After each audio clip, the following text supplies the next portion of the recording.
देश की नई शिक्षा नीति को कैबिनेट की मंजूरी मिल गई है। कहा जा रहा है कि इस नई शिक्षा नीति के तहत देश की शिक्षा में काफी क्रांतिकारी बदलाव कर दिए जाएंगे। वैसे केवल शिक्षा नीति ही नहीं बदली है, बल्कि मानव संसाधन विकास मंत्रालय कहा जाने वाला मंत्रालय भी अब नाम बदलकर शिक्षा मंत्रालय कर दिया गया है। लेकिन क्या आपको पता है कि इसके पहले साल 1986 में, यानी कि अब से 34 साल पहले देश में शिक्षा नीति लागू की गई थी। इसके बाद आया साल 1992, यानी उसके ठीक 6 साल के बाद इसमें कुछ छोटे मोटे बदलाव किए गए, कॉस्मेटिक चेंजेस। लेकिन मोटा मोटी अगर समझें तो 34 साल लग गए देश में नई शिक्षा नीति को आते आते। इसरो के पूर्व प्रमुख के कस्तूरी रंगन की अध्यक्षता वाली कमेटी के कई सारे विशेषज्ञों ने मिलकर इस नई शिक्षा नीति का मसौदा तैयार किया। तो चलिए आज आपको आसान लहजे में समझाते हैं कि देश की नई शिक्षा नीति में ऐसा क्या क्या बदल गया है जो आपके जीवन में बदलाव लाए। सबसे पहली बात पढ़ाई की, यानी बच्चों के लिए इस नीति में क्या क्या है। नई नीति के तहत स्टूडेंट्स को पढ़ाई के साथ साथ किसी लाइफ स्किल से सीधे सीधे तौर पर जोड़ने की कोशिश की जाएगी। अगर आपको ध्यान हो, मोदी सरकार का जोर हमेशा से स्किल डेवलपमेंट पर रहा। अब स्कूली शिक्षा, उच्च शिक्षा के साथ साथ कृषि शिक्षा, कानूनी शिक्षा, चिकित्सा शिक्षा और तकनीकी शिक्षा जैसी व्यावसायिक शिक्षाओं को भी इसके दायरे में लाया गया। यानी अगर आपने स्कूल में कुछ ऐसा सीखा है जो स्किल के तौर पर गिना जा सकता है, जो रोजगार परक कहा जा सकता है, तो उसे आपके रिपोर्ट कार्ड में जगह दी जाएगी। अभी तक क्या होता था? अभी तक आर्ट, म्यूजिक, क्राफ्ट, स्पोर्ट्स जैसे सब्जेक्ट्स थे, वो सहायक पाठ्यक्रम या एक्स्ट्रा करिकुलम का हिस्सा कहे जाते थे। अब नई नीति के तहत ये मेन कोर्स का हिस्सा।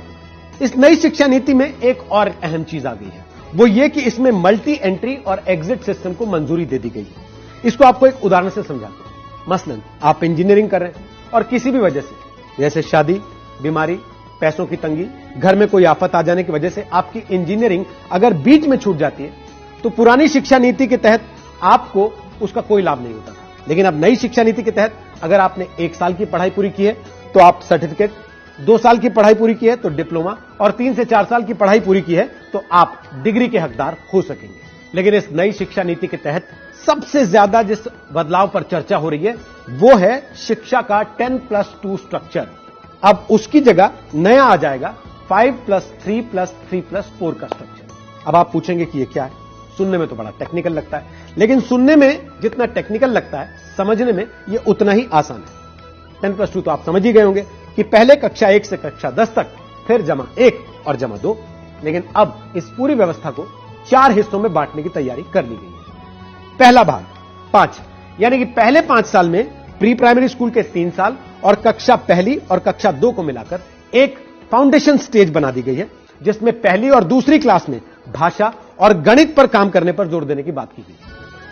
नई शिक्षा नीति में 5वीं क्लास तक मातृभाषा, स्थानीय या फिर क्षेत्रीय भाषा में पढ़ाई का माध्यम रखने की बात कही गई है। दूसरा भाग 3, यानी 3 को क्लास 3 से 5 की तैयारी के चरण में विभाजित किया गया है। इसके साथ ही चौथी और 5वीं क्लास के बच्चों के लेखन कौशल, मतलब राइटिंग स्किल्स पर ध्यान देने की भी बात कही गई। तीसरा भाग फिर से 3, अगले 3 को मध्य चरण यानी क्लास 6 से क्लास 8 तक बांटा गया है। इसमें 6ठी क्लास से वोकेशनल कोर्सेज शुरू करने की बात है। इसके लिए इच्छुक छात्रों को 6ठी क्लास के बाद से ही इंटर्नशिप भी करवाई जाएगी। और फिर चौथे भाग में कक्षा 9 से 12 को विभाजित किया गया है। इसके अलावा कुछ और ऐसी बातें हैं जो इस नई शिक्षा नीति के बारे में आपको जान लेनी चाहिए।